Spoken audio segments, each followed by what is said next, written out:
Halo sahabat-sahabat semuanya, kawan-kawan semuanya. Perkenalkan, nama saya Andri Ardiana. Ini adalah channel pertama saya dan mudah-mudahan bukan channel yang pertama dan terakhir, karena saya sangat berharap sekali channel saya ini bisa berkembang dan bisa menjadi sebuah alat untuk saya berkreativitas. Juga yang mudah-mudahan channel saya bisa bermanfaat, khususnya untuk saya sendiri dan mungkin untuk semuanya yang telah menonton konten-konten saya. Konten-konten saya tidak jauh dari apa yang menjadi pekerjaan saya. Selama ini saya sudah 12 tahun menjadi seorang penjaga pintu air, atau saya bekerja di Dinas Pengairan Provinsi Jawa Barat. Dan saya sangat bersyukur sekali, saya berterima kasih sekali kepada pihak-pihak yang terkait yang sudah bisa menerima saya di dinas ini. Dan insya Allah kedepannya saya akan meningkatkan kinerja saya, dan mudah-mudahan semua pihak-pihak yang terkait itu bisa mendukung apa yang sudah kami kerjakan dalam pengelolaan sumber daya air, khususnya di wilayah Provinsi Jawa Barat. Nah, untuk itu saya mohon dukungannya juga agar channel ini bisa berkembang dan untuk bisa menyebarkan informasi seputar tentang pengelolaan sumber daya air. Dan mudah-mudahan apa yang tadi saya sudah bilang ya, mudah-mudahan konten-konten ini bisa bermanfaat khususnya untuk saya dan tentunya untuk kita semua. Salah satu konten saya yang pernah saya upload tapi saya hapus kembali adalah tentang pencemaran lingkungan. Terus ada lagi tentang dulu ada yang bertanya tentang kenapa sumur bor di rumah saya itu airnya berbau. Nah, itu salah satu konten saya itu berkaitan dengan hal itu, tentang pengelolaan irigasi, tentang pengelolaan air yang dikelola khususnya untuk air pertanian dari irigasi dari hilir sampai ke hulu. Kembalikan dari hulu sampai ke hilir itu gitu ya.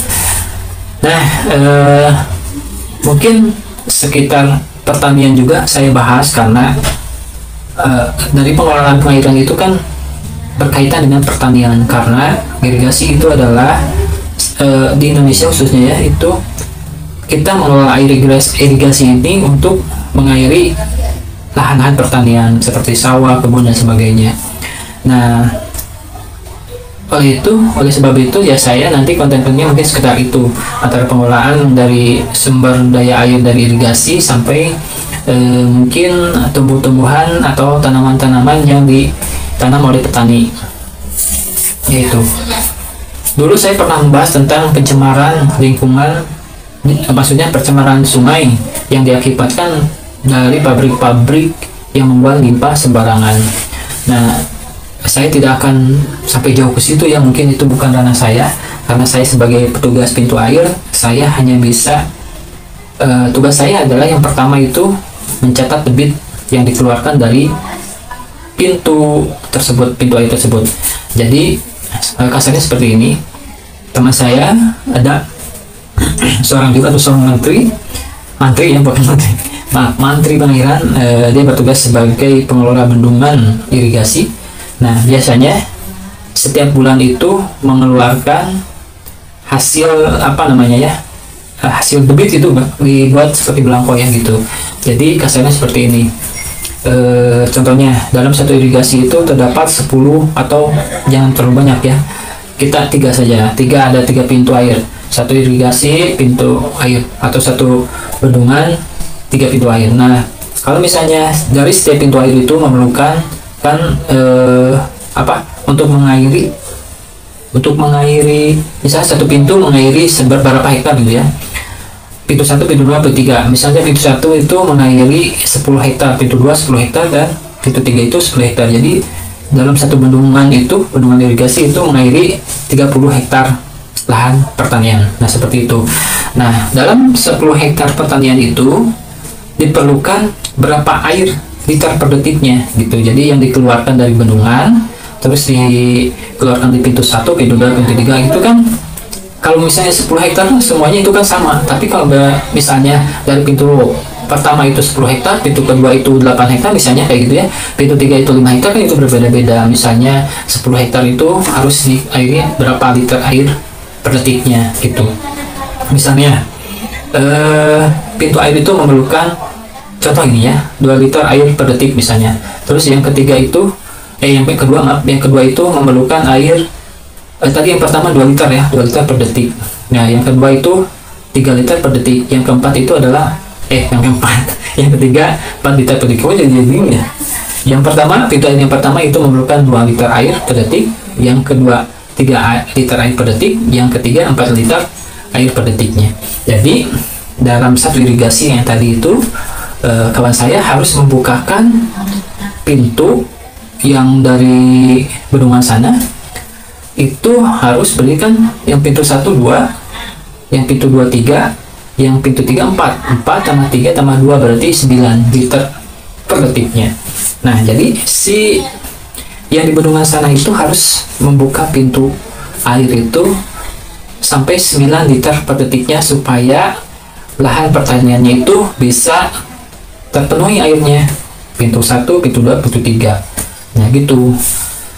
Terus yang jadi masalah itu kebanyakan sih, yang menjadi masalahnya ya, yang menjadi penghambat pekerjaan kami, salah satunya adalah ya petani yang kurang kooperatif mungkin ya. Kadang-kadang ada yang membukakan pintunya sendiri, kadang-kadang juga punya kuncinya, kunci pintu sendiri dia buka sendiri karena mungkin lahan pertaniannya sedang memerlukan air yang banyak. Nah, itu sebenarnya tidak boleh ya seperti itu. Tapi kadang-kadang mereka itu mencuri-curi waktunya, waktu saat kita tidak bekerja, saat kita tidak berada di tempat kerja, maksudnya lagi istirahat atau lagi ya sudah selesai tidak bekerja misalnya, atau malam hari gitu ya. Nah, mereka buka sendiri. Walaupun kadang pas waktu musim kemarau air kan berkurang ya. Jadi kalau misalnya tadi yang 9 liter air per detik, ternyata di bendungan itu hanya bisa mengeluarkan 5 liter air per detik.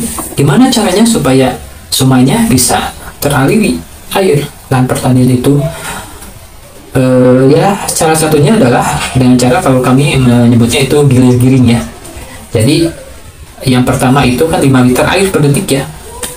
Kita mungkin ditutup dari bendungannya. Yang pertama tadi pintu air kan cuma mengairi 2 liter air per detik. Nah, jadi dari bendung itu misalnya jam 7 sampai jam 8 itu dibukakan untuk air 2 liter per detik gitu ya. Yaitu khusus ke pintu pintu pertamanya aja. Jadi yang kedua, yang ketiga itu ditutup pintunya. Nah, terusan lagi kalau misalnya sudah di pintu 3 kan tadi pintu 2 itu memerlukan 3 liter air per detik. Jadi di bendungan tinggal diputarkan lagi sehingga bendungan itu mengeluarkan 3 liter air per detik dan masuk ke pintu 2. Begitu seterusnya. Yang ketiga, yang terakhir itu memerlukan 4 liter air per detik. Jadi bendungan harus membukakan air yang bisa keluar itu 4 liter per detik gitu ya. Jadi masuk ke pintu 3, pintu 1, pintu 2 itu ditutup. Nah, seperti itu. Ini hanya simulasi ya, walaupun di lapangan itu berbeda. Nanti mungkin kedepannya saya akan membahas tentang teknik-teknik yang ada di lapangannya itu seperti apa dan bagaimana cara penghitungnya, menghitung kebutuhan air di lahan pertanian, dan juga bagaimana cara mengukur ketinggian air dan kecepatan air, debit air juga nanti dihitung di situ ya. Mungkin itu untuk kedepannya. Selain itu, tugas saya juga adalah membersihkan sampah-sampah mungkin ya, atau membersihkan sesuatu yang bisa menghambat mengalirnya air ke dalam pintu air tersebut. Ya, salah satunya ya karena sudah bukan rahasia umum lagi di Indonesia itu selalu mungkin pola pikirnya maaf sekali. Pola pikir kita beda dengan orang yang ada di luar negeri sana. Jadi masih banyak orang yang suka membuang sampah itu ke aliran sungai. Itu sangat berbahaya sekali ya. Itu menimbulkan pencemaran lingkungan juga. Terus salah satu bencananya banjir juga. Karena gini ya, air itu bisa menjadi bencana dan bisa menjadi berkah gitu. Berkah dan bisa menjadi bencana. Berkah kalau misalnya kita rawat, maksudnya sungai ya, sungai dan saluran air itu bisa menjadi bencana atau bisa menjadi berkah untuk kita. Kalau kita bisa merawatnya, kalau kita bisa menjaganya sehingga kejernihannya, kebeningannya, kualitasnya itu terjaga, air itu bisa menjadi berkah. Tapi kalau kita cuma bisa merusaknya, terus bisa contohnya tadi ya, melempar sampah seenaknya, mungkin di depan rumah kita nanti sudah tidak ada sampah, tapi yang di hilir sana itu terkena dampaknya. Akhirnya apa? Banjir di situ ya. Nah seperti itu. Nah tadi ya kembali lagi ke tugas saya adalah yang pertama tadi mencatat debit, yang keduanya itu adalah membersihkan bukan cuma sampah, mungkin di situ kan lahan pertanian mungkin banyak rumput-rumput juga, banyak ranting-ranting juga yang mungkin bisa menghalangi jalur air di saluran tersebut. Ya itu mesti saya bersihkan ya, seperti itu, sehingga jalannya air itu bisa lancar masuk ke dari irigasi, dari bendungan masuk ke ke lahan pertanian tadi lewat pintu air tadi.